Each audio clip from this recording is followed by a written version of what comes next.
ونعوذ بالله من شرور أنفسنا ومن سيئات أعمالنا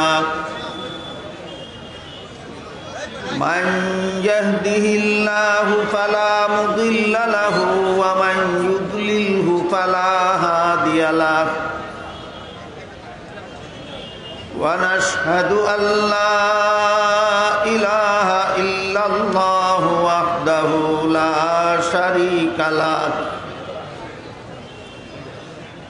ونشهد أن سيدنا ونبينا ومولانا محمدا عبده ورسوله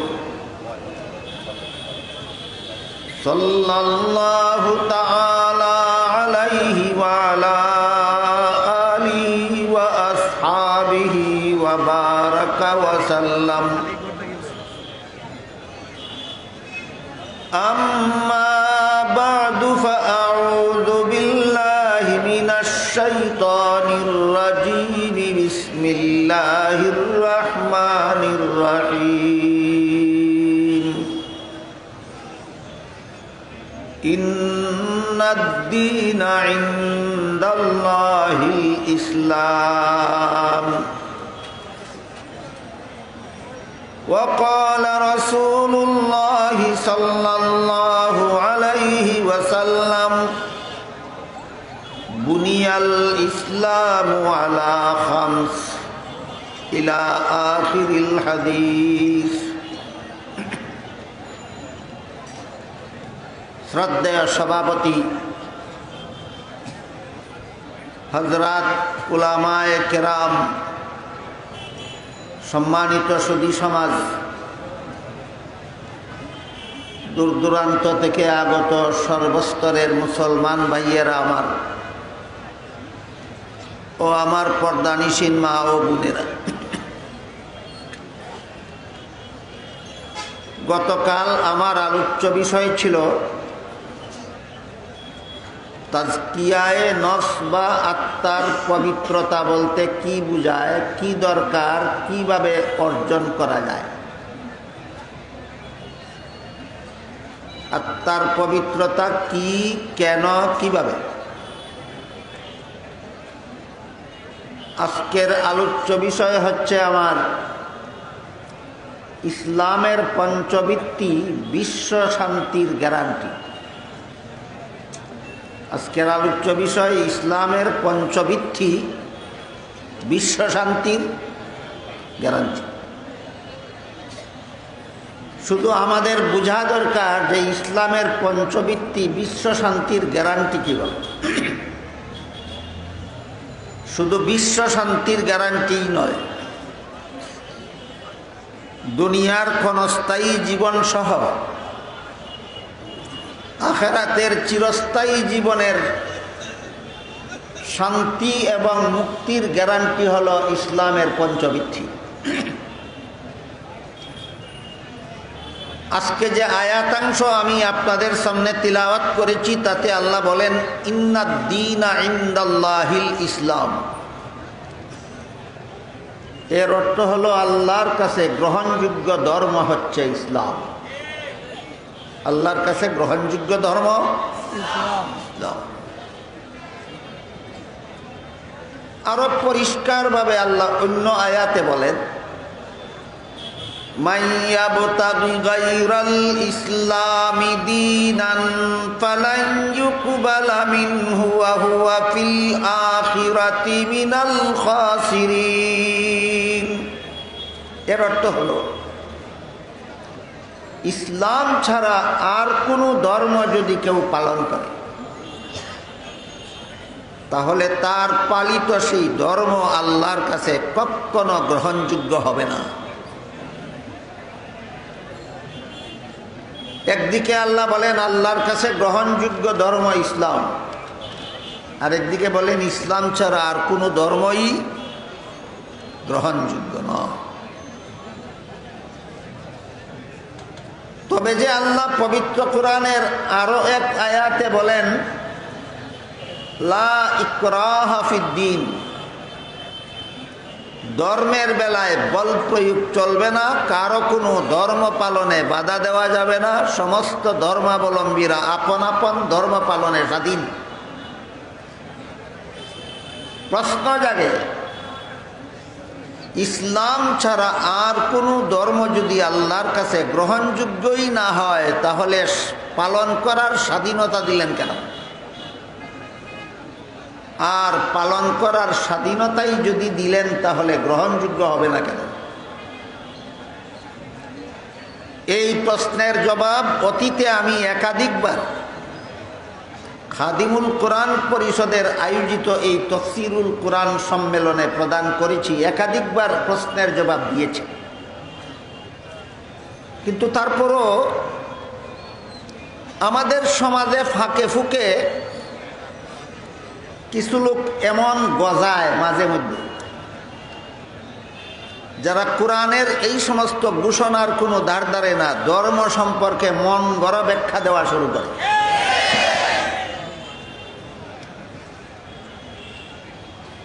এদের ধর্মের ব্যাপারে মন গড়া ব্যাখ্যার দ্বারা অনেক জনসাধারণ মুসলমান বিভ্রান্ত হয়। যারা জেনে শুনে ধর্মের ব্যাপারে মন গড়া ব্যাখ্যা দেয়, তাদের জন্য আমরা আল্লাহর কাছে দোয়া করব, আল্লাহ তাদেরকে হেদায়েত নসিব করুন। আর আপনাদেরকে আমরা ধর্মের ব্যাপারে সঠিক ব্যাখ্যা বুঝাবার চেষ্টা করব, যেন আপনারা মন গড়া ব্যাখ্যায় বিভ্রান্ত না হন। সেই দায়িত্ব পালনের স্বার্থে আজকে আবারও এই একটা জটিল প্রশ্নের জবাবের মাধ্যমে আমার আলোচনাটা শুরু করতে চাই।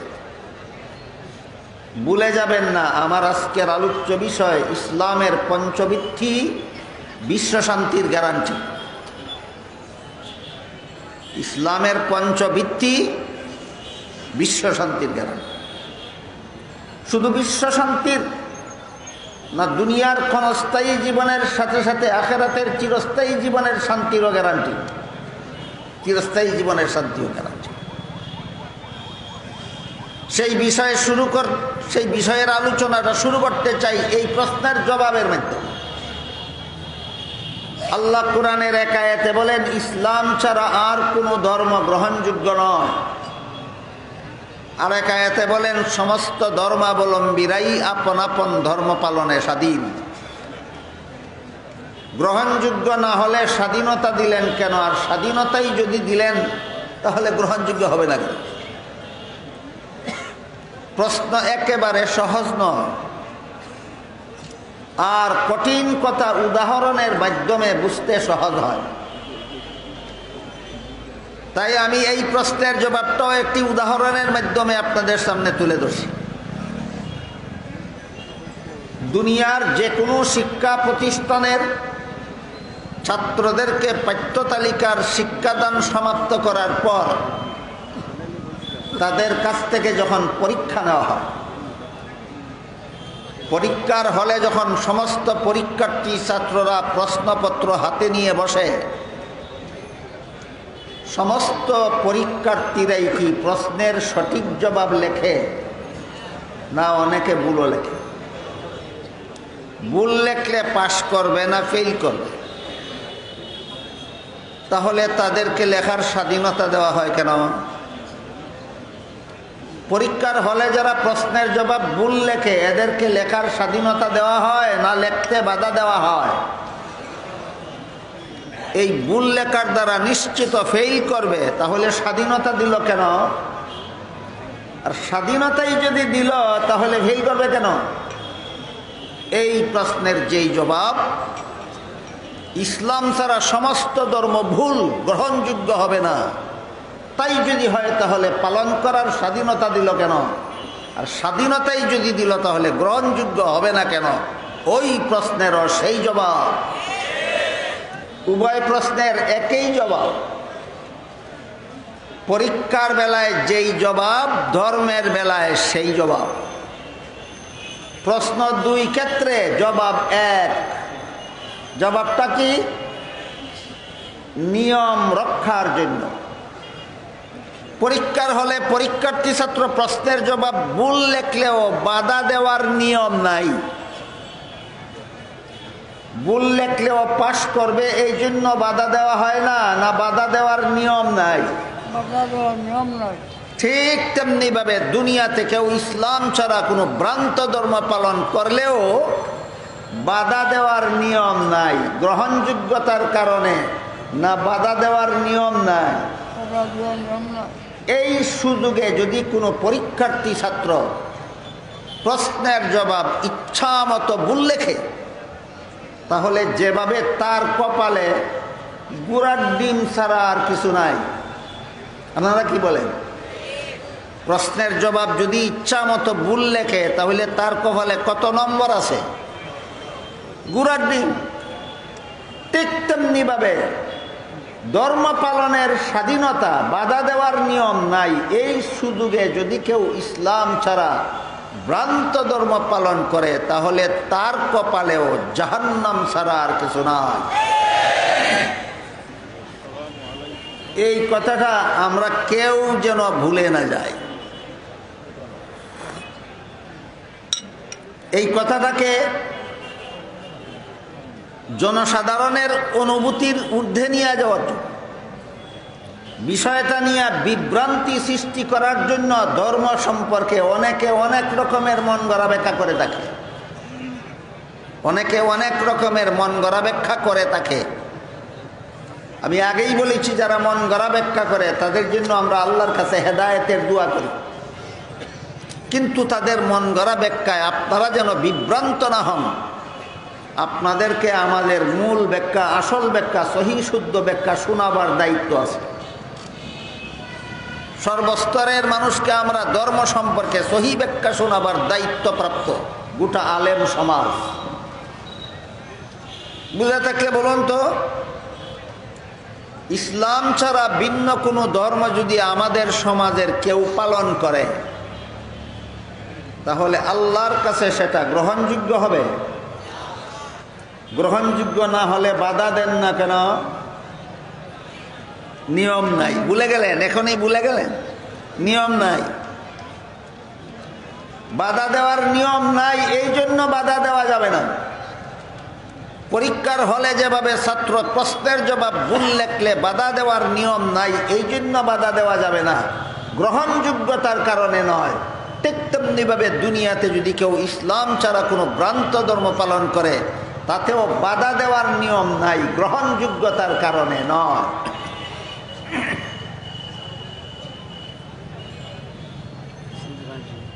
অথচ আমাদের সমাজের অনেক মুসলমানকে অন্যান্য ধর্মের ধর্মীয় আচার অনুষ্ঠানে যোগদান করতে দেখা যায়।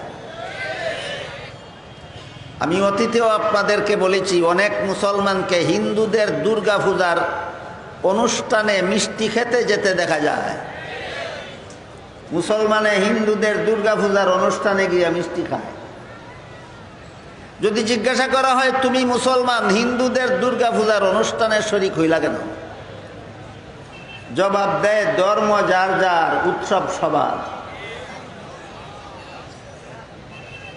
এইটাই যদি কথা হয়, ধর্ম যার যার, উৎসব সবার, এজন্য যদি মুসলমানকে হিন্দুদের দুর্গা পূজার মিষ্টি খেতে যেতে হয় তাহলে তো হিন্দুদেরকেও মুসলমানের কুরবানির গরুর গোশত খেতে আসতে হয়, যেহেতু ধর্ম যার যার, উৎসব সবার। তোমরাও তাদের পূজার মিষ্টি খাও আর তাদেরকেও তোমাদের কুরবানির গরুর গোশত খাওয়াও, যেহেতু ধর্ম যার যার, উৎসব সবার।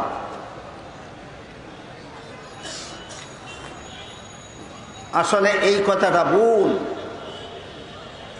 ধর্ম যার যার, উৎসব সবার নয়, ধর্ম যার, উৎসব তার। ধর্ম যার, উৎসব তার। কেউ যদি বলে কৃষিকাজ যার যার, ফসল সবার। কেউ যদি বলে ব্যবসা যার যার, মুনাফা সবার। কেউ যদি বলে চাকুরি যার যার, বেতন সবার। আর কোন পণ্ডিতে যদি কয় বিয়া যার যার, বউ সবার। এটা যেমন মাতলামি ছাড়া আর কিছু হবে না, ঠিক তেমনি ভাবে কেউ যদি কয় ধর্ম যার যার উৎসব সবার, এটাও মাতলামি ছাড়া আর কিছু নয়। কৃষিকাজ যার ফসল তার, ব্যবসা যার মুনাফা তার, চাকুরি যার বেতন তার, বিয়া যার বউ তার, ধর্ম যার উৎসব তার, ধর্ম যার উৎসব তার। এই কথাগুলিও পরিষ্কারভাবে বলে দিলাম। এই জাতীয় মন গড়া ব্যাখ্যা, এই ব্যাপার নিয়ে যারা মন গড়া ব্যাখ্যা দেয়, তাদের মন গড়া ব্যাখ্যায় আপনারা কেউ যেন বিভ্রান্ত না হন।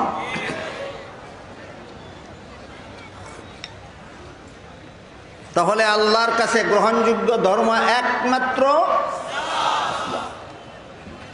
আমি যদি এখন আপনাদের জিজ্ঞাসা করি আল্লাহর কাছে গ্রহণযোগ্য ধর্ম কি, আপনারা অনেকেই বলবেন ইসলাম, আমি মানব না। আমি যদি এই মুহূর্তে এতক্ষণ কথা বলার পরে যদি এতক্ষণে আমি আপনাদের জিজ্ঞাসা করি আল্লাহর কাছে গ্রহণযোগ্য ধর্ম কি, আপনারা অনেকেই বলবেন ইসলাম, আমি মানব না। আল্লাহর কাছে গ্রহণযোগ্য ধর্ম ইসলাম বললেই হবে না, বলতে হবে একমাত্র ইসলাম। এবার বুঝে থাকলে বলুন তো আল্লাহর কাছে গ্রহণযোগ্য ধর্ম কোনটা? একমাত্র ইসলাম। এই কথা বিশ্বাস না করলে কোরআনের কথায় বিশ্বাস থাকে না। কোরআনের উপর বিশ্বাস না থাকলে ঈমান থাকে না। কোরআন যেহেতু বলেছে ইসলাম ছাড়া আর কোনো ধর্ম আল্লাহর কাছে গ্রহণযোগ্য নয়, কাজী আল্লাহর কাছে গ্রহণযোগ্য ধর্ম ইসলাম বললে হবে না, একমাত্র ইসলাম বলতে হবে। এই বিশ্বাস যদি থাকে না, তাহলে কোরআনের প্রতি বিশ্বাস থাকে না। কোরআনের প্রতি বিশ্বাস না থাকলে ঈমান থাকে না। গেল আমি যে আয়াতের অংশ আজকে আপনাদের সামনে তিলাওয়াত করেছিলাম, সেই আয়াতের অংশ সম্পর্কে সামান্য আলোচনা। এর সারমর্ম হলো আল্লাহর কাছে গ্রহণযোগ্য ধর্ম একমাত্র ইসলাম। আল্লাহর কাছে গ্রহণযোগ্য ধর্ম একমাত্র।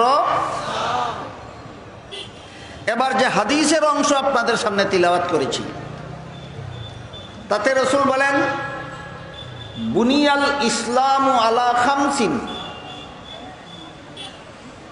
ইসলাম ধর্মের ভিত্তি 5টা। হাদিস শরীফে আল্লাহ রাসূল কি বলেছেন? ইসলাম ধর্মের ভিত্তি 5টা। প্রথম ভিত্তি হলো কলেমা স্বীকার করা। দ্বিতীয় ভিত্তি হলো 5 বেলার নামাজ কায়েম করা। দ্বিতীয় ভিত্তি হলো রমজান মাসে রোজা রাখা। তৃতীয় ভিত্তি হলো ধনীদের যাকাত দেওয়া। প্রথম ভিত্তি হলো কলেমা স্বীকার করা, দ্বিতীয় ভিত্তি হলো নামাজ কায়েম করা, তৃতীয় ভিত্তি হলো রমজান মাসে রোজা রাখা, চতুর্থ ভিত্তি হলো ধনীদের যাকাত দেওয়া, আর পঞ্চম ভিত্তি হলো সামর্থ্যবানদের হজ করা। এটা হাদিসের বিবরণ। কিন্তু আমরা অনেক সময় সংক্ষেপে বোঝার জন্য আর সংক্ষেপে বোঝাবার জন্য অতি সংক্ষেপে বলে থাকি কলেমা, নামাজ, রোজা, হজ, যাকাত। অতি সংক্ষেপে কি বলে থাকি? 5টা ভিত্তি: কলেমা, নামাজ, রোজা, হজ, যাকাত। আমি আশা করি আপনারা এখানে যারা উপস্থিত আছেন, এই ব্যাপারে আপনাদের কারো অজানা নাই, কারো সন্দেহ নাই যে ইসলাম ধর্মের ভিত্তি এই 5টা। আমার বিশ্বাস যে আপনারা সবাই এটা জানেন এবং বিশ্বাস করেন যে ইসলামের ভিত্তি 5টা: কলেমা স্বীকার করা, নামাজ কায়েম করা, রমজানে রোজা রাখা, ধনীদের যাকাত দেওয়া, সামর্থ্যবানদের হজ করা।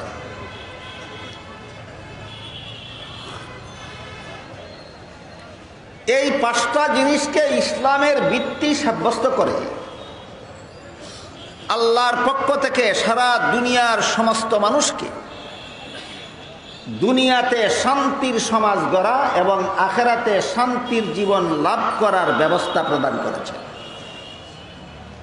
কারণ মানুষের শরীরের 5টা জিনিসের সাথে ইসলামের 5টা ভিত্তির সম্পর্ক।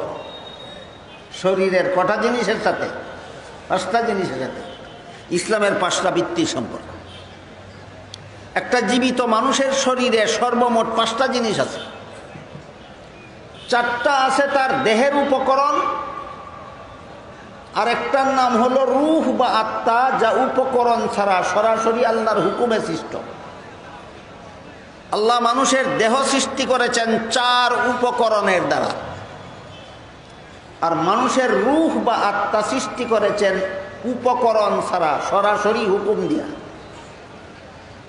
অথচ আল্লাহ কোরআনের আয়াতে বলেন, ইন্নামা আমরুহু ইযা আরাদা শাইআন আন ইয়াকুলা লাহু কুন ফায়াকুন। আল্লাহর সৃষ্টির ক্ষমতা এমন যে আল্লাহ যখন কোনো কিছু সৃষ্টি করতে চান, তখন সৃষ্টি হয়ে যাও বলতে হয় না, সৃষ্টি হয়ে যাও বলার ইচ্ছা করলেই সৃষ্টি হয়ে যায়। বুঝে থাকে বলুন তো, আল্লাহ কি মিস্ত্রির মতো কাঠের দ্বারা টেবিল বানান, ইট সিমেন্ট রডের দ্বারা বিল্ডিং বানান, উপকরণের দ্বারা আসমান বানান, না উপকরণ ছাড়া? আল্লাহ কোনো কিছু বানাইতে উপকরণের দরকার হয় না। মিস্ত্রি টেবিল বানাইতে কাঠের উপকরণের দরকার হয়, রাজমিস্ত্রি বিল্ডিং বানাইতে ইট সিমেন্ট রড ইত্যাদি উপকরণের দরকার হয়। আল্লাহ আসমান জমিন সৃষ্ট জগতের কোনো কিছু বানাইতে কোনো উপকরণের দরকার হয় না। তবে কেন মানব দেহ 4 উপকরণের দ্বারা বানাইলেন? দেখুন, প্রশ্ন বুঝেন কিনা। আল্লাহ যেখানে পরিষ্কার ভাষায় কোরআনে বলেছেন আল্লাহ বানাইতে কোনো উপকরণের দরকার হয় না, অথচ মানব দেহ 4 উপকরণের দ্বারা বানাইছেন। বাকি 3টা আপনাদের কারো কারো জানা না থাকলেও একটা ভালো রকম জানা আছে। মানুষকে আল্লাহ মাটির দ্বারা সৃষ্টি করেছে। মানব দেহ কিসের দ্বারা সৃষ্টি করেছে? এই 4 উপকরণের প্রধান উপকরণ মাটি। এই জন্য সবাই জানে যে আল্লাহ পাক রব্বুল আলামিন মানুষের শরীরকে মাটি দিয়ে বানিয়েছেন। মুফাসসিরিনে কেরাম তাফসীরের কিতাবে লিখেছেন, মানুষ মাটির তৈরি কথার 3টা ব্যাখ্যা আছে। মানুষ মাটির তৈরি কথার কটা ব্যাখ্যা আছে? 3টা ব্যাখ্যা আছে। 1 নম্বর, সমস্ত মানুষের আদি পিতা আদম আলাইহিস সালামের দেহ গঠনের সময় আল্লাহ ফিরিস্তাদেরকে নির্দেশ দিয়ে সারা দুনিয়ার বিভিন্ন এলাকার বিভিন্ন রঙের বিভিন্ন স্বভাবের মাটি একত্র করে খামির তৈরি করেছেন। সেই খামিরের দ্বারা আদমের দেহ গঠন করেছেন। সুতরাং এই আদম যেহেতু আমাদের আদি পিতা, আমাদের প্রত্যেকটি আদম সন্তানের দেহে যেহেতু আদমের শরীরের অংশ আছে, আর আদম ছিলেন মাটির তৈরি, এই জন্য সমস্ত জগতের মানুষ মাটির তৈরি। মানুষ মাটির তৈরি কথার 1 নম্বর ব্যাখ্যা। মানুষ মাটির তৈরি কথার 2 নম্বর ব্যাখ্যা, বাবার শরীরের 1 বিন্দু পানি মায়ের শরীরের আরেক বিন্দু পানির সাথে একত্র হয়। 2 বিন্দু পানি যখন মায়ের গর্ভতলিতে প্রবেশ করে, তখন আল্লাহ একজন ফিরিস্তা পাঠান 2 বিন্দু পানির সাথে আরেক বিন্দু মাটি মিশিয়ে সেটাকে মন্থন করার জন্য। ফিরিস্তা এসে এই মানুষটার দুনিয়ার জীবন, যেই মানুষটার দেহ গঠন হবে মায়ের গর্ভে, এই মানুষটার দুনিয়ার জীবন শেষে তার শেষকৃত্য যেখানে সম্পন্ন হবে, সেখানের আরেক বিন্দু মাটি মিশিয়ে সেটাকে একাধারে 40 দিন পর্যন্ত মন্থন করেন। 40 দিনের মন্থনের ফলে পানির বিন্দু রক্তের বিন্দুতে পরিণত হয়। আরও 40 দিনের মেহনতের ফলে রক্ত গোশতে পরিণত হয়। আরও 40 দিনের মেহনতের ফলে গোশতের মধ্যে হাড় গজায়।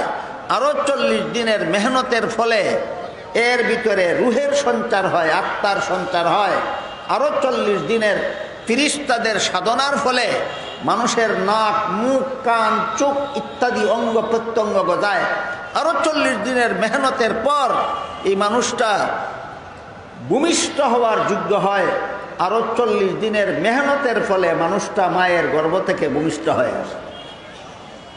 সুতরাং মানুষ মাটির তৈরি কথার 2 নম্বর ব্যাখ্যা, প্রতিটি মানুষ এর দেহ তার মায়ের দেহে, মায়ের গর্ভে প্রতিটি মানুষের দেহ গঠনের সময় ফিরিস্তা মা বাবা 2 জনের শরীরের 2 বিন্দু পানির সাথে আরেক বিন্দু মাটি মিশ্রিত করে এই দেহ গঠন করেন।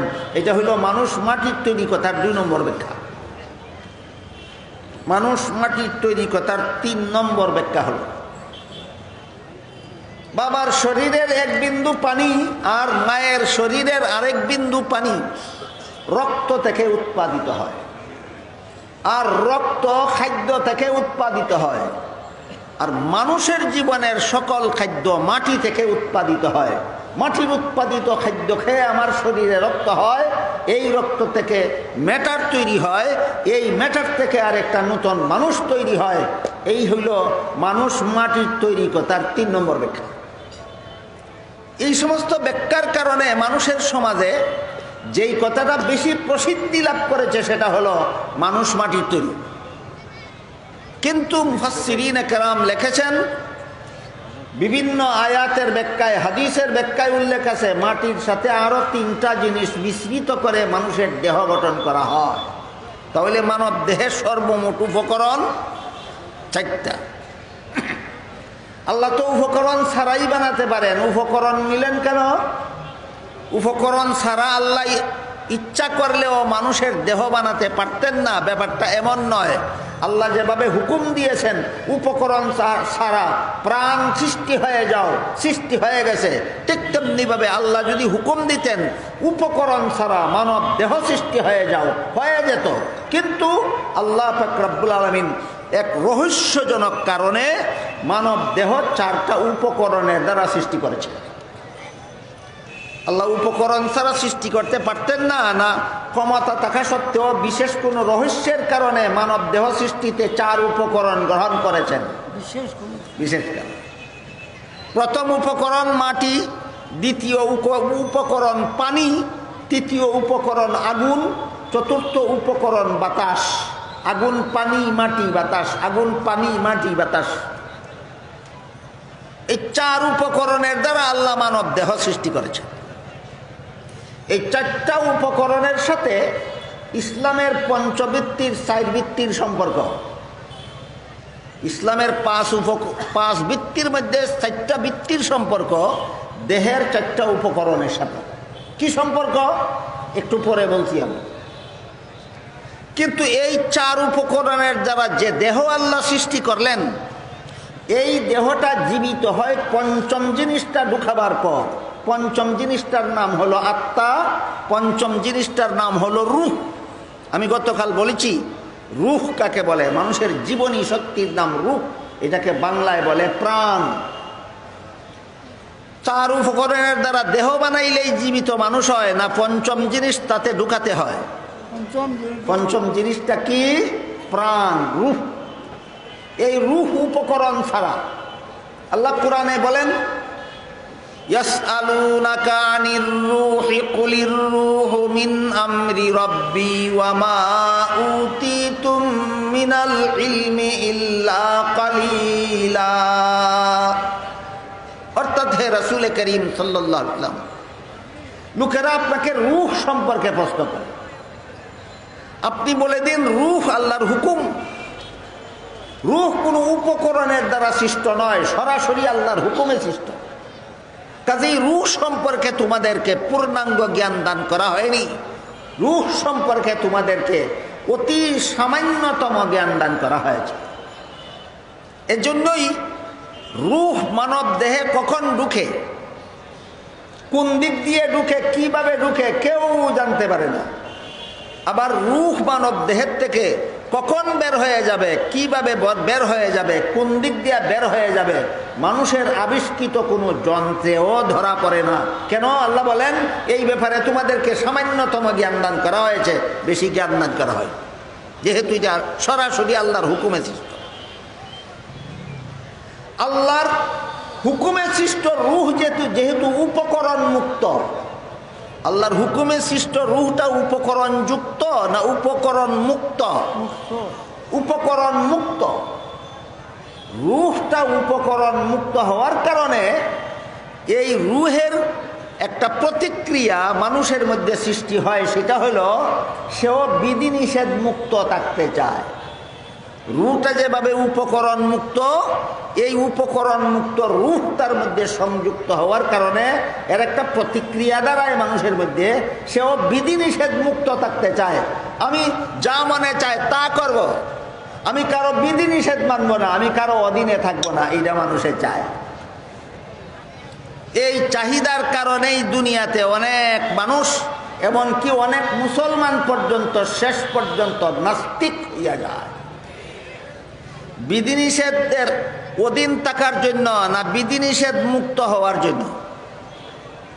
মুসলমান নাস্তিক হয় আল্লাহর বিধিনিষেধের অধীন থাকার জন্য না বিধিনিষেধ মুক্ত হওয়ার জন্য? বিধিনিষেধ মুক্ত জীবন যাপন করতে চায় মানুষ কোন জিনিসের পার্শ্ব প্রতিক্রিয়া স্বরূপ? উপকরণ মুক্ত রূহের পার্শ্ব প্রতিক্রিয়া স্বরূপ মানুষ বিধিনিষেধ মুক্ত জীবন যাপন করতে চায়। আমি কারো বিধিনিষেধ মানব না, আমি স্বাধীন, আমি যা ইচ্ছা তাই করব। এক কথায় এর পার্শ্ব প্রতিক্রিয়া স্বরূপ মানুষ স্বেচ্ছাচারী হতে চায়। কি হতে চায়? স্বেচ্ছাচারী। আমার যা মনে চায় তা করব, এতে কার উপকার হইল, কার কি ক্ষতি হইল, কে আনন্দ পাইল আর কে দুঃখ পাইল সেটা আমার দেখার ব্যাপার নয়। আমি যেহেতু মুক্ত, আমি যেহেতু স্বাধীন, এই জন্য আমি যা ইচ্ছা তাই করব। বলেন তো স্বেচ্ছাচারিতা এইটা একটা সৎ গুণ না অসৎ স্বভাব? মানুষের মধ্যে এই স্বেচ্ছাচারিতার মতো অসৎ স্বভাব কোন জিনিসের পার্শ্ব প্রতিক্রিয়া? উপকরণ মুক্ত রূহের পার্শ্ব প্রতিক্রিয়া। উপকরণ মুক্ত রূহের পার্শ্ব প্রতিক্রিয়া যে আমি কারো অধীন থাকবো না, কারো বিধিনিষেধ মানবো না, আমি যা মনে চায় তা করব, আমি স্বেচ্ছাচারী জীবনযাপন করব। অথচ স্বেচ্ছাচারী জীবনযাপন করা মানুষের জীবন নয়, স্বেচ্ছাচারী জীবনযাপন হইল পশু জানোয়ারের জীবন।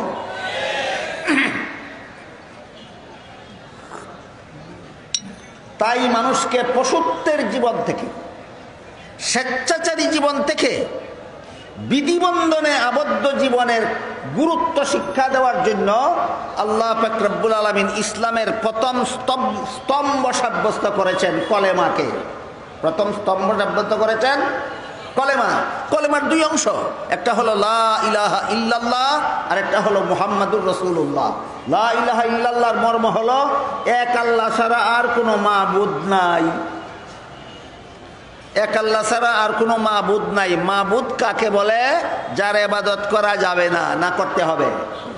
তাহলে লা ইলাহা ইল্লাল্লাহর মাধ্যমে আমরা স্বীকার করে নিলাম আমি স্বেচ্ছাচারী নই, আমি এক আল্লাহর গোলামি করতে বাধ্য। লা ইলাহা ইল্লাল্লাহর দ্বারা কি স্বীকার করে নিলাম?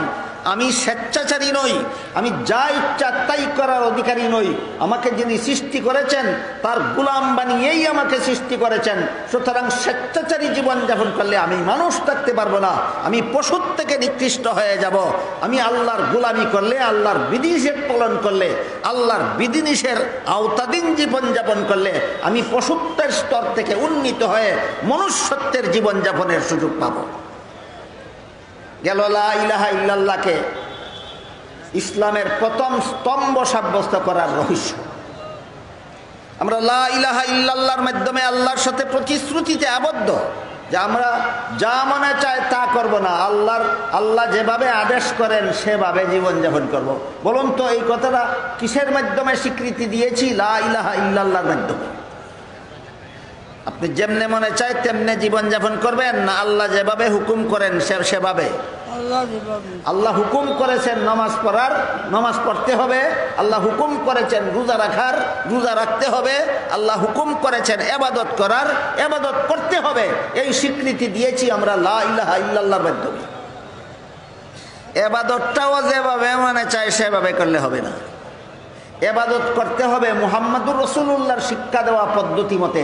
এই জন্য কলেমার প্রথম অংশে আমরা স্বীকার করেছি আমি স্বেচ্ছাচারী জীবনযাপন করব না, আমি আল্লাহর গোলামি জীবনযাপন করব।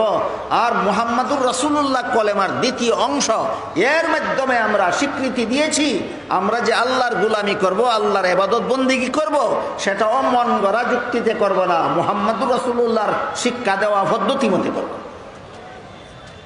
যেহেতু উপকরণ মুক্ত রুহের পার্শ্ব প্রতিক্রিয়া হিসাবে মানুষের মধ্যে স্বেচ্ছাচারিতার স্বভাব সৃষ্টি হয়, আর স্বেচ্ছাচারী জীবনযাপনের দ্বারা মনুষ্যত্ব রক্ষা হয় না, পশুত্বের স্তরে পৌঁছে যায়। এই জন্য মানুষকে মনুষ্যত্বের মধ্যে রাখার জন্য, পশুত্ব থেকে মনুষ্যত্ব রক্ষা করার জন্য আল্লাহ পাক রব্বুল আলামিন এই স্বেচ্ছাচারিতাকে কন্ট্রোল করার মতো একটা কলেমা শিক্ষা দিয়েছেন। তুমি যেভাবে মনে চাই সেভাবে জীবনযাপনের অধিকারী নও, তুমি আল্লাহর গোলামি করার জন্য সৃষ্ট। গোলামিও নিজের ইচ্ছা মতো নয়, মুহাম্মদুর রাসূলুল্লাহর তরিকা মতে করতে হবে। তাই কলেমাকে ইসলামের প্রথম স্তম্ভ সাব্যস্ত করে মানুষকে নাস্তিক হওয়ার থেকে রক্ষা করা হয়েছে। লা ইলাহা ইল্লাল্লাহু মুহাম্মাদুর রাসূলুল্লাহ, এই কলেমাকে ইসলামের স্তম্ভ সাব্যস্ত করার মাধ্যমে মানুষকে বেদাতি হওয়ার থেকে রক্ষা করা হয়েছে। তাহলে ইসলামের পঞ্চস্তম্ভের প্রথম স্তম্ভ কলেমা, এর সম্পর্ক রুহের সাথে, এর সম্পর্ক রুহের সাথে। দ্বিতীয় স্তম্ভটার নাম কি? নামাজ। এই নামাজের সম্পর্ক দেহের 4 উপকরণের একটা উপকরণের সাথে। মানব দেহ আল্লাহ যত উপকরণের দ্বারা সৃষ্টি করেছেন, তোর মধ্যে একটা উপকরণের নাম আগেই বলেছি আগুন।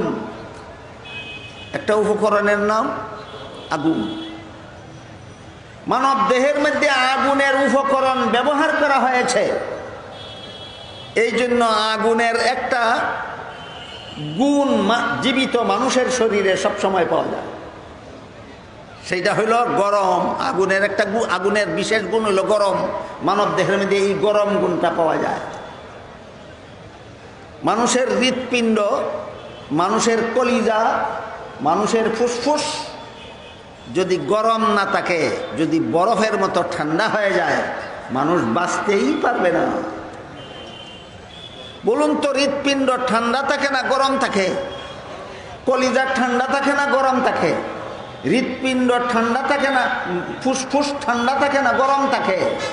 এই গরম থাকাটা কোন উপকরণের গুণ? আগুন উপকরণের গুণ। এই আগুন উপকরণ মানব দেহে মিশ্রিত করে দেহটা সৃষ্টি করা হয়েছে। আর আগুনের একটা স্বভাব আছে, সেটা হইল মুক্ত অবস্থায় জ্বালালেই উপর দিকে যেতে চায়। কোন দিকে যেতে চায়? আগুন জ্বালাইলেই উপর দিকে যেতে চায়। এখানে কতগুলি খড়কুটা জমা করেন, সেই খড়কুটা একটু কেরোসিন অথবা সামান্য একটু পেট্রোল ঢালেন, তারপরে সেই খড়কুটায় আগুন যুক্ত করেন, দেখেন আগুন নিচের দিকে যায় না উপরের দিকে যায়? তাহলে আগুনের স্বভাব হইল উপর দিকে যাওয়া। এই আগুন যেহেতু মানব দেহের উপকরণ হিসাবে ব্যবহার করা হয়েছে, এই আগুনকে উপকরণ হিসাবে ব্যবহার করার কারণে মানুষের মধ্যে আরেকটা পার্শ্ব প্রতিক্রিয়া সৃষ্টি হয়েছে। সেটা হইল নিজে উপরে থাকতে চায়, অন্যকে নিচে রাখতে চায়। যে কোন উপকরণের স্বভাব? আগুন উপকরণের স্বভাব। আমি বড়, অন্যরা আমার চেয়ে ছোট। গতকাল বলা হয়েছে এই মনোভাবের নাম অহংকার। এই মনোভাবের নাম অহংকার। এখানে ছোট্ট একটা প্রশ্ন আছে আনুষঙ্গিক, সেই প্রশ্নের জবাবটাও জানা দরকার। সেটা হলো, আপনারা সবাই শিক্ষিত অশিক্ষিত নির্বিশেষে, আলেম আওয়াম নির্বিশেষে সমস্ত শ্রোতাগণ মাঠে নিচে বসেছেন, আর উলামায়ে কেরাম সভাপতি এই মঞ্চে উপরে বসেছেন। উপরে থাকা যদি আগুনের স্বভাব অহংকার হয়ে থাকে, তাহলে আলেমগণ কেন অহংকার করে? উপরে কেন বসে, মঞ্চে কেন বসে, আমাদের সাথে নিচে মাঠে বসে না কেন? একটা ছোট্ট প্রশ্ন এখানে প্রাসঙ্গিকভাবে আসতে পারে। সেটা হইল, কোনো আলেম যদি মনে করে তারা ছোট আমি বড়, এই জন্য তারা নিচে বসেছে, আমি উপরে বসেছি, এই আলেম ওয়াজ করার যোগ্যই না। এই আলেম মানুষকে হেদায়েতের বাণী শোনাবার যোগ্যই না। আর যদি কোনো আলেম মনে করে যে শ্রোতাদের সামনে উঁচু স্থানে বসে অথবা দাঁড়িয়ে কথা বললে মানুষের চেহারা দেখা যায়, আর চেহারা দেখলে কথা বুঝতে বোঝাতে সহজ হয়, এই জন্য মুহাম্মদুর রাসূলুল্লাহ সাল্লাল্লাহু আলাইহি ওয়াসাল্লাম উঁচু স্থানে বসে অথবা উঁচু স্থানে দাঁড়িয়ে ওয়াজ নসিহত করতেন মানুষের চেহারা দেখার সুবিধার্থে, যেন কথা বুঝতে বোঝাতে সহজ হয়। তাই উঁচু স্থানে বসে বা দাঁড়িয়ে কথা বলা নবীর সুন্নত। এই জন্য আমি উপরে বসেছি। এই উপরে বসা অহংকারের কারণে নয়, এটা নবীর সুন্নতের কারণে। এটা কেন নবীর সুন্নত হইল? যারা ওয়াজ করবেন তারা উপরে বসবেন, যারা ওয়াজ শুনবেন তারা নিচে বসবেন, এইটাই নবীর সুন্নত, অহংকার নয়। কেন সুন্নত হইল? কারণ যিনি কথা বলবেন তিনি উপরে থাকলে, যারা শুনবেন তারা নিচে থাকলে, নিচের যারা শুনে তারাও বক্তার চেহারা দেখতে পায় সহজে, যিনি কথা বলবেন তিনিও শ্রোতার চেহারা দেখতে পান সহজে। বলুন তো, সামনাসামনি চেহারা দেখে কথা বললে শুনলে সুবিধা, না চেহারা না দেখা গেলে সুবিধা? চেহারা দেখা যাওয়ার সুবিধার্থে, কথা বোঝাবার সুবিধার্থে উপরে দাঁড়িয়ে বা বসে কথা বলা এবং নিচে বসে কথা শোনা, এটা নবীর সুন্নত। এখানে অহংকারের কোনো সম্পর্ক না। গেল ছোট্ট প্রশ্ন এবং প্রশ্নের জবাব। আগুনের মধ্যে যেহেতু উপর দিকে যাওয়ার একটা স্বভাব, এই আগুনকে মানব দেহের উপকরণ হিসাবে গ্রহণ করার কারণে মানুষের মধ্যে অহংকারের স্বভাব সৃষ্টি হয়। কিসের স্বভাব সৃষ্টি হয়? অহংকারের স্বভাব। গতকাল বলেছি, আল্লাহর রসুল হাদিস শরীফে বলেছেন, যার অন্তরে সরিষার বিন্দু পরিমাণ অহংকার থাকবে তাকেও জাহান্নামে যেতেই হবে। সুতরাং আগুনের স্বভাবের পার্শ্ব প্রতিক্রিয়া স্বরূপ আমাদের মধ্যে যে অহংকার সৃষ্টি হয়, সেই অহংকারের কারণে আমাদের জাহান্নামের শাস্তির যোগ্য বানিয়ে দেয়। এটাকে কন্ট্রোল করার জন্য, এই অহংকারকে নিয়ন্ত্রণ করার জন্য আল্লাহ পাক রব্বুল আলামিন নামাজকে ইসলামের দ্বিতীয় স্তম্ভ সাব্যস্ত করেছেন। নামাজ হলো অহংকার দমনের অনুপম ব্যবস্থা। নামাজ হলো অহংকার দমনের অনুপম ব্যবস্থা। গতকাল একটু আভাসে বলেছি, অতি সংক্ষেপে বলেছি, নামাজ অহংকার দমনের ব্যবস্থা কিভাবে। নামাজে দাঁড়িয়ে সর্বপ্রথমই সূরাতুল ফাতিহার প্রথম যে আয়াতের অংশ তিলাওয়াত করা হয়, আলহামদুলিল্লাহ, এর অর্থ কিছু প্রশংসা আল্লাহর আর কিছু আমার না, সমস্ত প্রশংসা আল্লাহ, সমস্ত প্রশংসা আল্লাহর। এই কথার মাধ্যমে যদি আমি নামাজের সূরা কেরাত শুরুই করলাম, আমার নিজের জন্য কোনো প্রশংসা বাকি রাখলাম না, তাহলে নামাজ আমাকে অহংকারী বানালো না অহংকার থেকে মুক্ত করার ব্যবস্থা দিল? অহংকার থেকে মুক্ত করার ব্যবস্থা দিল। আপনারা বলতে পারেন, প্রশ্ন করতে পারেন যে আমাদের মধ্যে তো অনেক নামাজি এমনও পাওয়া যায় দৈনন্দিন প্রতিদিন 5 বেলা নামাজ পড়ে, প্রত্যেক বেলার নামাজের প্রতিটি রাকাতের শুরুতে বলে আলহামদুলিল্লাহ, সমস্ত প্রশংসা আল্লাহর, সমস্ত প্রশংসা আল্লাহর, সমস্ত প্রশংসা আল্লাহর, অথচ তার মতো অহংকারী সমাজে আর কেউ নাই। নামাজি হইয়া অহংকারী কিভাবে হয়, আর অহংকারীরা নামাজি কিভাবে হয়? এটা একটা উল্লেখযোগ্য প্রশ্ন। এই ক্ষেত্রে যারা অহংকারও করে নামাজও পড়ে, এদের মধ্যে নামাজের খুলস আছে, সার নাই। যারা অহংকারও করে নামাজও পড়ে, এদের মধ্যে নামাজের কি আছে? খুলস, সাল আছে, নামাজের খুলস আছে, এদের মধ্যে নামাজের সার নাই। তুমি যদি নামাজের হাকিকত বুঝে যদি নামাজ পড়ো, নামাজের শুরুতেই প্রত্যেক রাকাতেই তুমি বলো একটা গুণও তোমার নয়, সকল গুণ আল্লাহর। সুতরাং এই নামাজ পড়া সত্ত্বে তুমি অহংকারী হতে পারো না। সুতরাং নামাজ আমাদেরকে কি শিক্ষা দেয়? অহংকার নির্মূল করা শিক্ষা দেয় নামাজ। অহংকার নির্মূল করা শিক্ষা দেয় নামাজ।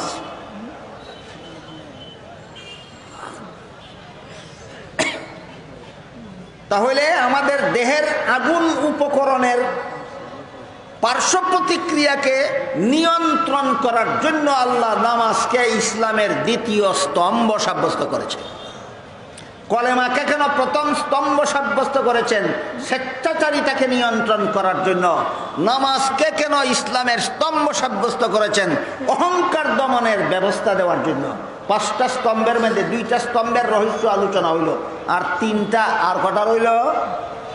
হ্যাঁ, আর 3টা রইল। আমি যথাসম্ভব তাড়াতাড়ি অতি সংক্ষেপে বাকি 3টা বলার চেষ্টা করব, যদি আপনারা কথা দেন যে ধৈর্য সহকারে আর কয়েক মিনিট কথা শুনবেন।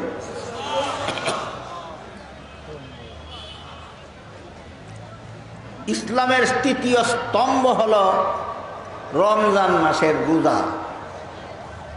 এই রোজার দ্বারা আমাদের আরেকটা কুস্বভাব দমনের ব্যবস্থা দেওয়া হয়েছে।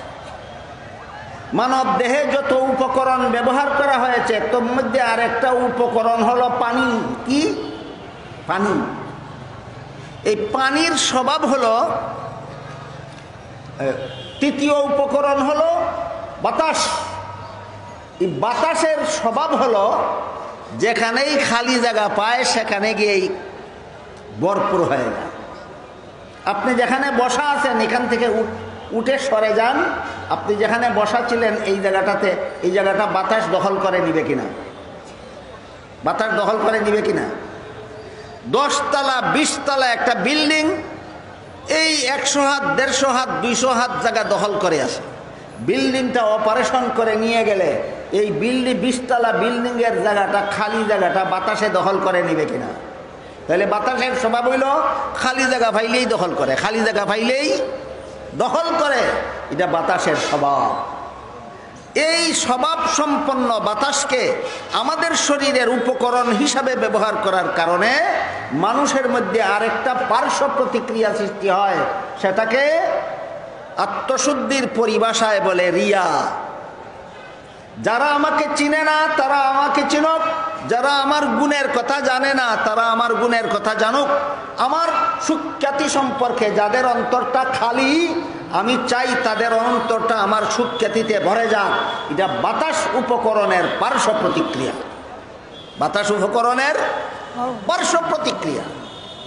মানুষের কাছে নিজের সুনামের কামনা করা, মানুষের কাছে নিজের সুখ্যাতি কামনা করা, মানুষের কাছে আমার সুনাম প্রচার হোক, এই কামনাটা অত্যন্ত খারাপ। এটাকে আত্মশুদ্ধির পরিভাষায় রিয়া বলা হয়। গতকাল বলেছিলাম 10টা কুস্বভাব মানুষের মনে এমনিতেই জন্ম হয়। এই 10টা কুস্বভাবের মধ্যে একটা কুস্বভাবের নাম রিয়া। এটার মর্ম হলো নিজের সুনাম মানুষের কাছে প্রচার করা। এই কুস্বভাব মানুষের মনে সৃষ্টি হয় বাতাস উপকরণের পার্শ্ব প্রতিক্রিয়া হিসাবে। এই কুস্বভাব মানুষকে জাহান্নামের দিকে টেনে নিয়ে যায়। তাই মানুষকে কঠিন পরীক্ষার জন্য, গতকাল বলেছি, কঠিন পরীক্ষার জন্য, যে পরীক্ষায় পাস করলে মানুষ জাহান্নাম থেকে বাঁচতে পারে, জান্নাত লাভ করতে পারে, সেই পরীক্ষার পাত্র বানাবার জন্য আল্লাহ একদিকে রিয়ার স্বভাব সৃষ্টি করে দিয়েছেন বাতাসের প্রভাবে, অপরদিকে এটাকে নিয়ন্ত্রণ করার জন্য রমজান মাসের রোজাকে স্তম্ভ সাব্যস্ত করে দিয়েছেন রিয়াকে নিয়ন্ত্রণ করার জন্য। বোঝার চেষ্টা করি যে রোজার দ্বারা রিয়া নিয়ন্ত্রণ হয় কেমনে। নিজের সুখ্যাতি প্রচারের স্বভাবটাকে নিয়ন্ত্রণ করা যায় রোজার দ্বারা কিভাবে? রোজা কোনো কাজ করার নাম নয়, রোজা 2 কাজ না করার নাম। কথাটা বুঝতে হইলে রোজা কিসের নাম আগে বুঝতে হবে। নামাজ কোনো কিছু করার নাম, যাকাত কোনো কাজ করার নাম, হজ কোনো কাজ করার নাম, কিন্তু রোজা কোনো কাজ করার নাম নয়। রোজা হইল 2টা কাজ না করার নাম। একটা কাজ হইল দিনের বেলায় আল্লাহর হুকুম পালনের উদ্দেশ্যে জিহ্বার স্বাদ উপভোগ না করা, আরেকটা হইল আল্লাহর হুকুম পালনের জন্য দিনের বেলায় লজ্জাস্থানের আনন্দ উপভোগ না করা। শরীরের 2 অঙ্গের উপভোগ না করার নাম রোজা। জিহ্বার উপভোগ না করার নাম রোজা, লজ্জাস্থানের উপভোগ না করার নাম রোজা। বুঝে থাকে বলুন তো, রোজা কি কোনো কাজ করার নাম না 2টা কাজ না করার নাম? একটা হলো জিহ্বার উপভোগ না করার নাম রোজা, আর একটা হলো লজ্জাস্থানের উপভোগ না করার নাম রোজা। এবার বলুন তো, মানুষকে দেখানো যায় না করলে কোনো কাজ না করলে মানুষকে দেখানো যায়, না করলে দেখানো যায়।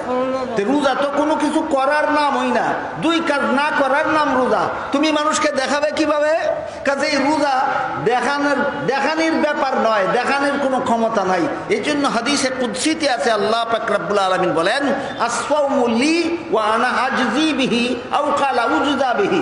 রোজা যারা রাখে এটা তো মানুষকে দেখানো যায় না, সুতরাং রোজা যারা রাখে এরা ইখলাসের সাথেই রাখে, এরা লোক দেখানো মনোভাব নিয়ে রোজা রাখে না, একমাত্র আমি আল্লাহর হুকুম পালনের জন্যই রাখে।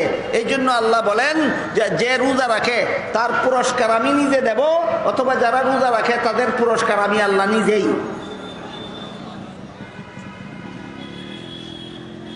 বাতাসের স্বভাবের পার্শ্ব প্রতিক্রিয়া ছিল আমাদের গুণ সমাজে প্রচার হোক, আর রোজা দ্বারা এটা নিয়ন্ত্রণ করা হয়েছে কিভাবে? যে তুমি কিছু করবে না, তারপরও এটা মানুষকে দেখাবার কোনো উপায়ই নাই।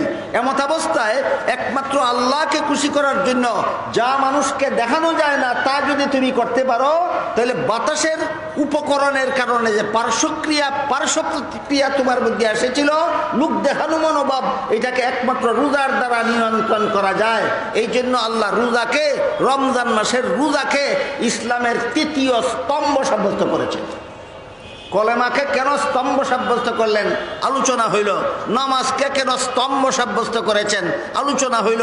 রোজাকে কেন স্তম্ভ সাব্যস্ত করেছেন? আলোচনা হইল। আলোচনাটা কি খুবই সহজ মনে করেন আপনারা, না কিছুটা কঠিন আছে? কিছুটা কঠিন আছে।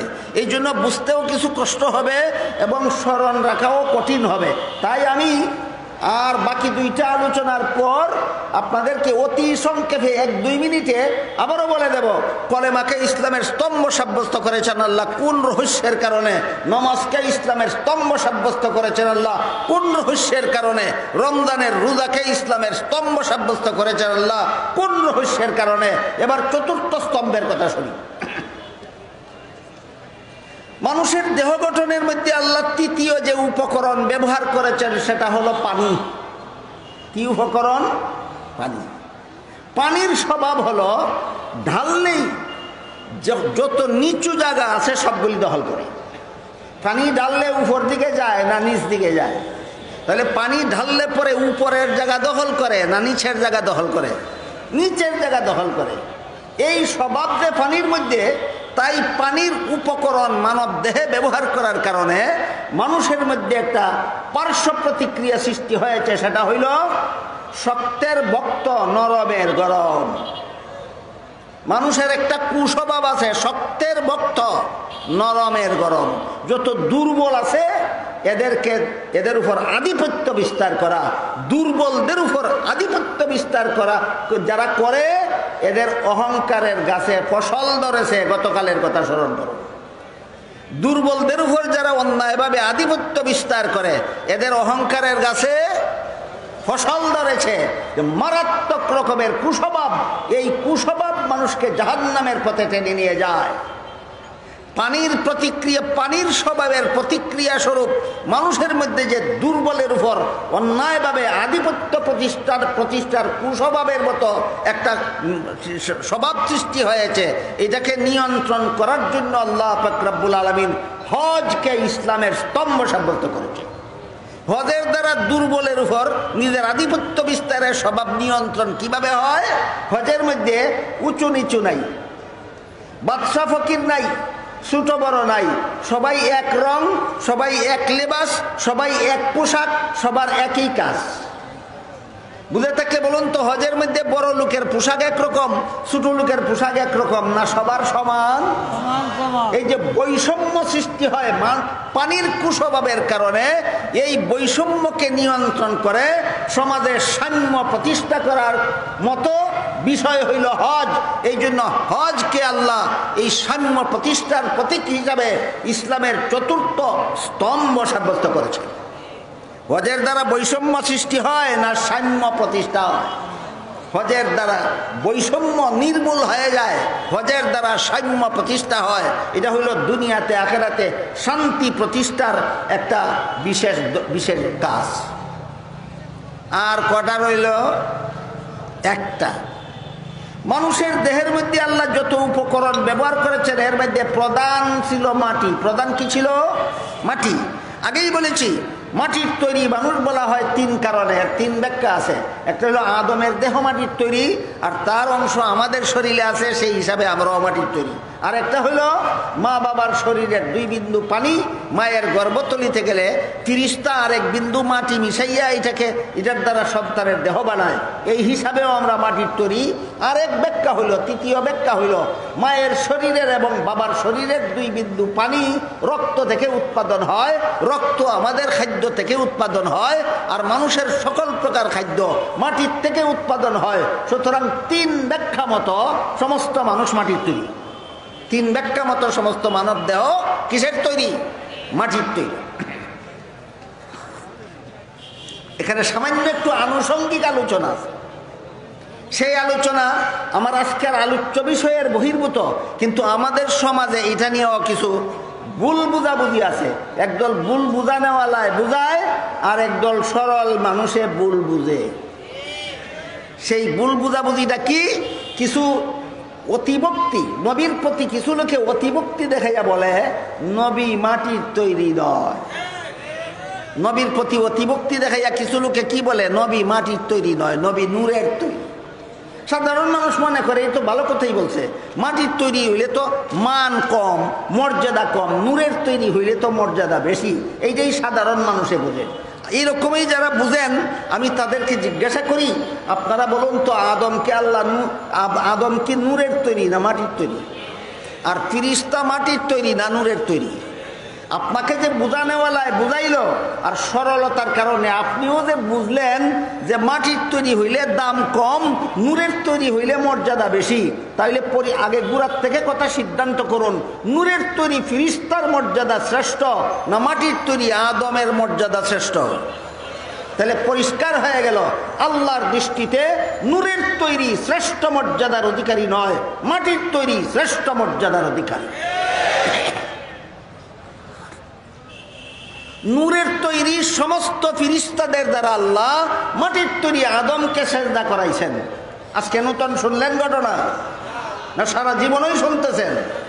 নূরের তৈরি সমস্ত ফিরিস্তাদের দ্বারা আল্লাহ মাটির তৈরি আদমকে সেজদা করাইয়া প্রমাণ করেছেন আমি আল্লাহর দৃষ্টিতে নূরের তৈরি শ্রেষ্ঠ মর্যাদার অধিকারী নয়, মাটির তৈরি শ্রেষ্ঠ মর্যাদার অধিকারী।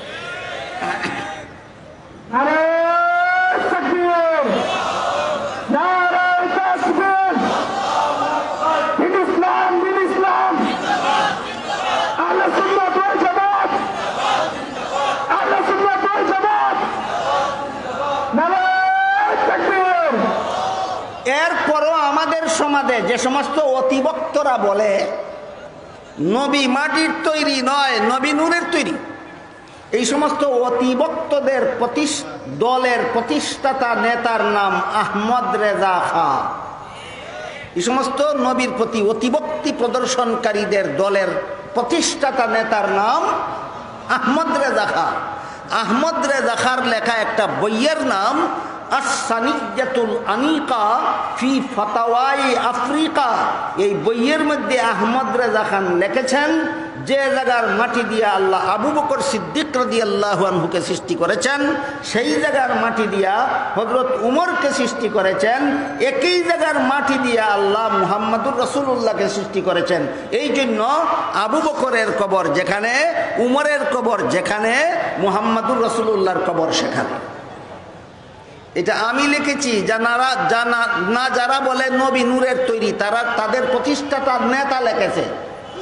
তোমরার নেতায় কয় নবী মাটির তৈরি, আর তোমরা বলো মাটির তৈরি। যারা বলবে তারা ওয়াহাবি কাফের হবে। তাহলে তো তোমরার দলের বড় নেতা 1 নম্বরের ওয়াহাবি কাফের। আল্লাহ পাক রব্বুল আলামিন পবিত্র কোরআনের সূরা তাহার আয়াতে বলেন মিনহা খালাকনাকুম ওয়া ফিহা নুঈদুকুম ওয়া মিনহা নুখরিজুকুম তারাতান উখরা। হে মানব মণ্ডলী কজন মানুষ রে কয়? হে মানব মণ্ডলী, আমি এই মাটির দ্বারা তোমাদের সৃষ্টি করেছি, মরণের পরে এই মাটিতে তোমাদের ফিরিয়ে নেব, আবার কিয়ামতের দিন মাটির থেকে জীবিত করে তোমাদের হাসরের মাঠে দাঁড় করাবো। কজন মানুষের বাদ দিয়া কইলেন না? সমস্ত মানুষ, সমস্ত মানুষ। আয়াতের ব্যাখ্যায় তফসিরে মাযহারিতে একটি হাদিস আছে, ওই হাদিসটাই আহমদ রেজা খাঁ তার বইয়ের মধ্যে লিখেছে। হাদিস শরীফে রাসূল করিম সাল্লাল্লাহু আলাইহি ওয়াসাল্লাম বলেন যে জায়গার মাটি দিয়ে আল্লাহ আমাকে বানাইছেন, সেই জায়গার মাটি দিয়ে আবু বকরকে বানাইছেন, সেই জায়গার মাটি দিয়ে উমরকে বানাইছেন। এই জন্য মরণের পরে যেখানে আমাকে দাফন করা হবে তার পাশাপাশি আবু বকরকে দাফন করা হবে, তার পাশাপাশি উমরকে দাফন করা হবে, কারণ আমরা তিনজন একই জায়গার মাটির দ্বারা সৃষ্ট। কথা বুঝে আসলো? তাইলে আল্লাহর রাসূল বলেন নিজে আমাকে আল্লাহ মাটির দ্বারা বানাইছেন। আল্লাহ কোরআনে বলেন সমস্ত মানুষকে আমি মাটির দ্বারা বানাইছি। কিসের দ্বারা বানাইছেন? মাটির দ্বারা বানাইছেন। এবার আহলে সুন্নাত ওয়াল জামাতের আকীদার কিতাব দ্বারা বলে, যারা এই সমস্ত শিরিকি কুফুরি বেদাতি কথা সমাজে প্রচার করে, তারা আবার নিজেদেরকে আহলে সুন্নাত ওয়াল জামাত বলে আকাশ পাটা চিৎকার করে। আহলে সুন্নাত ওয়াল জামাতের আকীদার যে পৃথিবী বিখ্যাত একটি কিতাব, বাংলাদেশের সমস্ত কওমি মাদ্রাসায় এবং বেশ কয়েক বছর আগের আমার জানা মতো সরকারি মাদ্রাসাগুলিতেও পড়ানো হয়, সেই কিতাবটার নাম শরহে আকাইদে নসফি। এই কিতাবে উল্লেখ আছে আর রাসূল ইনসানুন বাআসাহুল্লাহু ফি ইবাদিহি লিতাবলীগিল আহকাম। রাসূল ওই মানুষকে বলা হয় যাকে আল্লাহ মনোনীত করেন আল্লাহর বিধিনিষেধ বান্দাদেরকে পৌঁছে দেওয়ার জন্য। আহলে সুন্নাত ওয়াল জামাতের কিতাবে লেখে রাসূল মানুষকে বলা হয়। হাদিস শরীফে রাসূল বলেন আমি রাসূল মাটির তৈরি। কোরআনে আল্লাহ বলেন সমস্ত মানুষকে আমি মাটির উপকরণ দ্বারা সৃষ্টি করেছি। এরপরেও যারা বলে রাসূল মাটির তৈরি নন, এরা না আহলে সুন্নাত ওয়াল জামাতের নীতিমালা মানে, না নবীর হাদিস মানে, না আল্লাহর কোরআন মানে।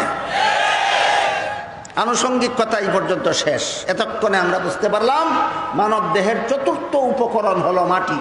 মানব দেহের চতুর্থ উপকরণ মাটি। এই মাটিরও একটা স্বভাব আছে। মাটির স্বভাব হইল যাকেই পায় তাকেই গ্রাস করে নিয়ে যায়। মাটির স্বভাব নেওয়া, দেওয়া না নেওয়া? নেওয়া। একটা কাঠের খণ্ড মাটির নিচে পুঁতে রাখেন, 6 মাস পরে খুঁজে পাবেন না। একটা লোহার টুকরা মাটির নিচে পুঁতে রাখেন, 6 বছর পরে খুঁজে পাবেন না। আস্তে একটা মানুষের মরা লাশ মাটির নিচে পুঁতে রাখেন, 10, 20, 50 বছর পরে খুঁজে পাবেন না। তাহলে মাটি দেয় না নেয়? এই নেওয়াটা যে মাটির স্বভাব, এখান থেকে দিতে চায় না, শুধু নিতে চায়। এই মাটির উপকরণ মানব দেহে ব্যবহার করার কারণে মানুষের মধ্যে একটা পার্শ্ব প্রতিক্রিয়ার সৃষ্টি হয়েছে। সেটা হইল কার্পণ্য। নিতে চায়, দিতে চায় না। মানুষ কি করে? দিতে চায় না নিতে চায়? নিতে চায়। বুঝে থাকলে বলুন তো, এই নিতে চাওয়া যাকে বাংলা ভাষায় কার্পণ্য বলা হয়, আরবি ভাষায় এবং তাজকিয়ায়ে নফসের ভাষায় বুখল বলা হয়। এই বুখল স্বভাব, কার্পণ্য স্বভাব মানুষের মধ্যে কোন উপকরণের পার্শ্ব প্রতিক্রিয়া? মাটি উপকরণের পার্শ্ব প্রতিক্রিয়ার কারণে মানুষ কৃপণ হয়, নিতে চায়, দিতে চায় না। যারা শুধু নিতে চায়, দিতে চায় না, এদেরকে যদি অবাধে সমাজে বসবাস করতে দেওয়া হয়, কি পরিমাণ শান্তি বিরাজ করবে সমাজে। একজন কাস্টমার সব সময় দোকান থেকে মাল বাকি নেয়, মূল্য দেয় না। শুধু নেয়, মাল নেয়, মূল্য দেয় না। মাল নেয়, মূল্য দেয় না। 1 মাস, 2 মাস, 6 মাস, বছর, 6 বছর, 10 বছর, 20 বছর শুধু দোকান থেকে মাল নেয়, মূল্য দেয় না। এই কাস্টমারের মধ্যে আর দোকানদারের মধ্যে কি পরিমাণ শান্তি প্রতিষ্ঠা হবে? না অশান্তির আগুন জ্বলবে। তাহলে কার্পণ্য স্বভাবের কারণে সমাজে অশান্তির আগুন জ্বলে, শান্তির আলো নিভে যায়। এই কার্পণ্য স্বভাবকে নিয়ন্ত্রণ করার জন্য আল্লাহ পাক রব্বুল আলামিন যাকাতকে ইসলামের 5ম স্তম্ভ সাব্যস্ত করেছেন। যাকাত বলে শুধু নিলে হবে না, দাও। জাকাতের বিধান নেওয়া না দেওয়া? আগুনের স্বভাবে চায় শুধু নেওয়া, আর জাকাতের বিধানে চায় দেওয়া। এই দেওয়ার দ্বারা তোমার নেওয়ার কার্পণ্য স্বভাবের নিয়ন্ত্রণ করো। এই জন্য আল্লাহ পাক রব্বুল আলামিন জাকাতকে ইসলামের স্তম্ভ সাব্যস্ত করেছে। এবার বুঝে থাকলে বলুন তো, হাদিস শরীফে রাসূল যে বলেছিলেন আল ইসলাম বুনিয়াল ইসলামু আলা খামসিন, ইসলামের ভিত্তি 5টা, মনে আছে? কি কি? অতি সংক্ষেপে আমরা কিভাবে বলে থাকি 5টা? কালেমা, নামাজ, রোজা, হজ, যাকাত। কলেমাকে ইসলামের স্তম্ভ সাব্যস্ত করা হয়েছে মানুষের স্বেচ্ছাচারিতাকে নিয়ন্ত্রণ করার জন্য। নামাজকে ইসলামের স্তম্ভ সাব্যস্ত করা হয়েছে মানুষের অহংকার স্বভাবকে নিয়ন্ত্রণ করার জন্য। রোজাকে ইসলামের স্তম্ভ সাব্যস্ত করা হয়েছে লোক দেখানো স্বভাব নিয়ন্ত্রণ করার জন্য। হজকে ইসলামের স্তম্ভ সাব্যস্ত করা হয়েছে দুর্বলের উপর আধিপত্য বিস্তারের কুস্বভাব নিয়ন্ত্রণের জন্য। যাকাতকে ইসলামের স্তম্ভ সাব্যস্ত করা হয়েছে কার্পণ্য স্বভাবকে নিয়ন্ত্রণ করার জন্য। বুঝে থাকলে এবার বলুন, আমরা যদি রহস্যগুলি বুঝে শুনে কলেমা গ্রহণ করি, রহস্যগুলি বুঝে শুনে নামাজ আদায় করি, রহস্যগুলি বুঝে শুনে যদি রমজান মাসে রোজা রাখি, রহস্যগুলি বুঝে শুনে যদি হজ করি, যাকাত দেই, তাহলে দুনিয়াতে অশান্তি হবে না আখিরাতে অশান্তি হবে? না দুনিয়া আখিরাতে শান্তি হবে? এই জন্য বলেছিলাম ইসলামের পঞ্চভিত্তি বিশ্ব শান্তির গ্যারান্টি। আজকের আমার আলোচ্য বিষয় ছিল এটা, ইসলামের পঞ্চভিত্তি বিশ্ব শান্তির গ্যারান্টি। শুধু বিশ্ব শান্তি নয়, দুনিয়ার ক্ষণস্থায়ী জীবনে শান্তি প্রতিষ্ঠার গ্যারান্টি। ইসলামের পঞ্চভিত্তি আখিরাতের চিরস্থায়ী জীবনে শান্তি প্রতিষ্ঠার গ্যারান্টি। ইসলামের পঞ্চভিত্তি। আল্লাহ আপনাদের আমাদের সবাইকে বিষয়টা যথাযথভাবে অনুধাবন করার সৌভাগ্য দান করুন। সবাই বলুন আমিন। সুবহানা রাব্বিকা রাব্বিল ইজ্জাতি আম্মা ইয়াসিফুন ওয়া সালামুন আলাল মুরসালিন আলহামদুলিল্লাহি রাব্বিল আলামিন।